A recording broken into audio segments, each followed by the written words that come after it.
线旗舰冰箱的活动现场。那今天为大家介绍的这冰箱已经呈现到我们活动现场喽。那外形非常的时尚有质感之外呢，它是对开的冰箱。那待会呢我会打开让大家看一下里面呢有哪些东西，为大家做介绍。首先我们在冰箱的这个右手边呢是我的灵活爱线门。其实打开我们灵活爱线门呢，右手边这里呢总共有6大的陈列架，可以分门别类，像是呢喜欢爸爸爱用的食材，妈妈爱用的调味料，还有小朋友爱用的汽水啦，还是呢点心，可以放在我们6大陈列架里面。那除此之外呢，今天如果想要让我们右手边的这个灵活爱线门直接全部的打开来也是可以的，所以呢直接再把它翻开来，哇，大家会发现里面有很多的生鲜蔬果在里面哦，像是呢我喜爱煮的烹调的肉类啦，还是水果呢，还是我们蔬菜，可以分门别类放在我们这个右手边的地方冷藏区。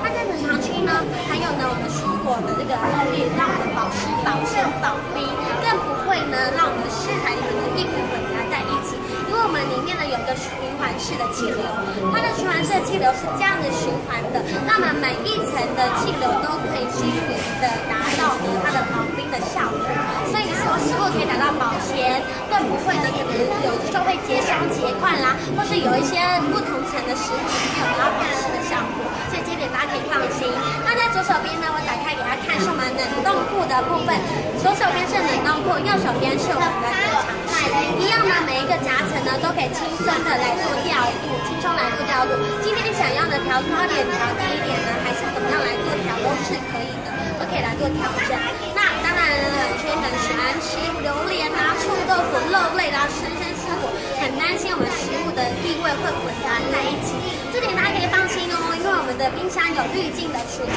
技术，2家冰箱有滤镜的除臭技术，可以呢让我们食物呢不会混杂在一起，不会有异物的残渣，不会像是我的水果突然有吃到肉味的味道，或者是呢我今天呢平常的蛋糕突然有榴莲的味道，那就不会有这样的困扰。那刚刚介绍的呢都是我们这一次尝鲜爱线旗舰冰箱的特色喽。